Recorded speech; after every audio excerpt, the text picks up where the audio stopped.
الاعلی نام۔ پہلی ہی آیت سبح اسم ربک الاعلی کے لفظ الاعلی کو اس سورہ کا نام قرار دیا گیا ہے۔ زمانہ نزول، اس کے مضمون سے بھی یہ معلوم ہوتا ہے کہ یہ بالکل ابتدائی دور کی نازل شدہ سورتوں میں سے ہے، اور آیت نمبر 6 کے یہ الفاظ بھی کہ ہم تمہیں پڑھوا دیں گے پھر تم نہیں بھولو گے، یہ بتاتے ہیں کہ یہ اس زمانے میں نازل ہوئی تھی جب رسول اللہ صلی اللہ علیہ وسلم کو ابھی وحی اخذ کرنے کی اچھی طرح مشق نہیں ہوئی تھی، اور نزول وحی کے وقت آپ کو اندیشہ ہوتا تھا کہ کہیں میں اس کے الفاظ بھول نہ جاؤں۔ اس آیت کے ساتھ اگر سورہ طٰہٰ کی آیت 114 اور سورہ قیامہ کی آیات 16 تا 19 کو ملا کر دیکھا جائے اور تینوں آیتوں کے انداز بیان اور موقع و محل پر بھی غور کیا جائے تو واقعات کی ترتیب یہ معلوم ہوتی ہے کہ سب سے پہلے اس سورت میں حضور صلی اللہ علیہ وسلم کو اطمینان دلایا گیا کہ آپ فکر نہ کریں، ہم یہ کلام آپ کو پڑھوا دیں گے اور آپ اسے نہ بھولیں گے۔ پھر ایک مدت کے بعد دوسرے موقع پر جب سورہ قیامہ نازل ہو رہی تھی، حضور بے اختیار الفاظ وحی کو دہرانے لگے۔ اس وقت فرمایا گیا کہ اے نبی، اس وحی کو جلدی جلدی یاد کرنے کے لیے اپنی زبان کو حرکت نہ دو، اس کو یاد کرا دینا اور پڑھوا دینا ہمارے ذمے ہے، لہٰذا جب ہم اسے پڑھ رہے ہوں اس وقت تم اس کی قرأت کو غور سے سنتے رہو، پھر اس کا مطلب سمجھا دینا بھی ہمارے ہی ذمے ہے۔ آخری مرتبہ سورہ طٰہٰ کے نزول کے موقع پر حضور صلی اللہ علیہ وسلم کو پھر بتقاضائے بشریت اندیشہ لاحق ہوا کہ یہ 113 آیتیں جو متواتر نازل ہوئی ہیں، ان میں سے کوئی چیز میرے حافظے سے نکل نہ جائے اور آپ ان کو یاد کرنے کی کوشش کرنے لگے۔ اس پر فرمایا گیا اور قرآن پڑھنے میں جلدی نہ کیا کرو جب تک تمہاری طرف اس کی وحی تکمیل کو نہ پہنچ جائے۔ اس کے بعد پھر کبھی اس کی نوبت نہیں آئی کہ حضور صلی اللہ علیہ وسلم کو ایسا کوئی خطرہ لاحق ہوتا، کیونکہ ان تین مقامات کے سوا کوئی چوتھا مقام قرآن میں ایسا نہیں ہے جہاں اس معاملے کی طرف کوئی اشارہ پایا جاتا ہو۔ موضوع اور مضمون، اس چھوٹی سی سورہ کے 3 موضوع ہیں: توحید، نبی صلی اللہ علیہ وسلم کو ہدایات، اور آخرت۔ پہلی آیت میں توحید کی تعلیم کو اس ایک فقرے میں سمیٹ دیا گیا ہے کہ اللہ تعالیٰ کے نام کی تسبیح کی جائے، یعنی اس کو کسی ایسے نام سے یاد نہ کیا جائے جو اپنے اندر کسی قسم کے نقص، عیب، کمزوری یا مخلوقات سے تشبیہ کا کوئی پہلو رکھتا ہو، کیونکہ دنیا میں جتنے بھی فاسد عقائد پیدا ہوئے ہیں ان سب کی جڑ اللہ تعالیٰ کے متعلق کوئی نہ کوئی غلط تصور ہے، جس نے اس ذات پاک کے لیے کسی غلط نام کی شکل اختیار کی ہے۔ لہذا عقیدے کی تصحیح کے لیے سب سے مقدم یہ ہے کہ اللہ جل شانہ کو صرف ان اسماء حسنی ہی سے یاد کیا جائے جو اس کے لیے موزوں اور مناسب ہیں۔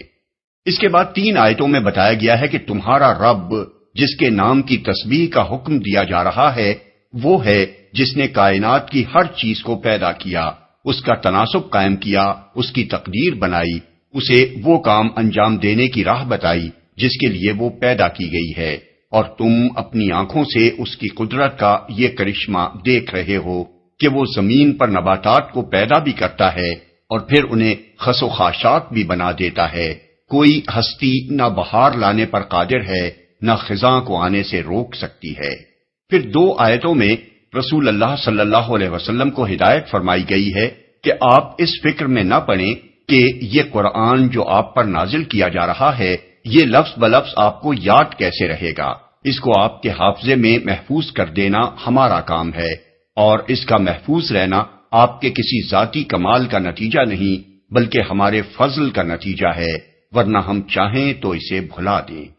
اس کے بعد رسول اللہ صلی اللہ علیہ وسلم سے فرمایا گیا ہے کہ آپ کے سپرد ہر ایک کو راہ راست پر لے آنے کا کام نہیں کیا گیا ہے، بلکہ آپ کا کام بس حق کی تبلیغ کر دینا ہے، اور تبلیغ کا سیدھا سادہ طریقہ یہ ہے کہ جو نصیحت سننے اور قبول کرنے کے لیے تیار ہو اسے نصیحت کی جائے، اور جو اس کے لیے تیار نہ ہو اس کے پیچھے نہ پڑا جائے۔ جس کے دل میں گمراہی کے انجام بد کا خوف ہوگا وہ حق بات کو سن کر قبول کر لے گا، اور جو بدبخت اسے سننے اور قبول کرنے سے گریز کرے گا وہ اپنا برا انجام خود دیکھ لے گا۔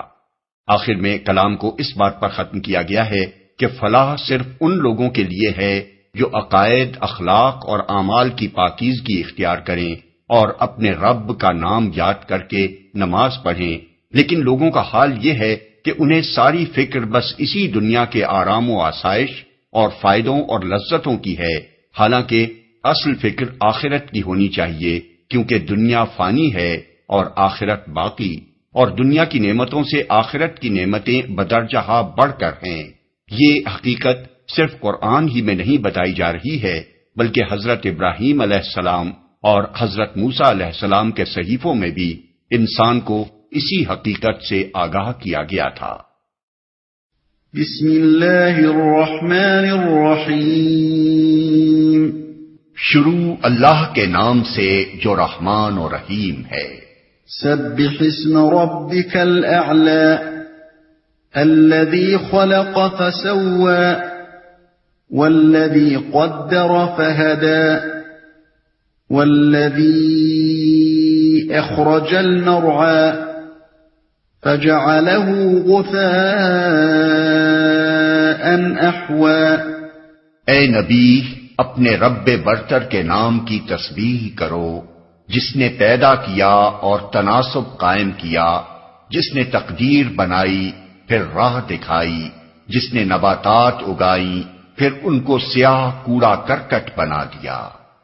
تسبیح کرو لفظی ترجمہ ہوگا اپنے رب برتر کے نام کو پاک کرو۔ اس کے کئی مفہوم ہو سکتے ہیں اور وہ سبھی مراد ہیں۔ نمبر 1، اللہ تعالیٰ کو ان ناموں سے یاد کیا جائے جو اس کے لائق ہیں، اور ایسے نام اس کی ذات برتر کے لیے استعمال نہ کیے جائیں جو اپنے معنی اور مفہوم کے لحاظ سے اس کے لیے موزوں نہیں ہیں، یا جن میں اس کے لیے نقص یا گستاخی یا شرک کا کوئی پہلو نکلتا ہے، یا جن میں اس کی ذات یا صفات یا افعال کے بارے میں کوئی غلط عقیدہ پایا جاتا ہے۔ اس غرض کے لیے محفوظ ترین صورت یہ ہے کہ اللہ تعالیٰ کے لیے وہی نام استعمال کیے جائیں جو اس نے خود قرآن مجید میں بیان فرمائے ہیں، یا جو دوسری زبان میں ان کا صحیح ترجمہ ہو۔ نمبر 2، اللہ کے لیے مخلوقات کے سے نام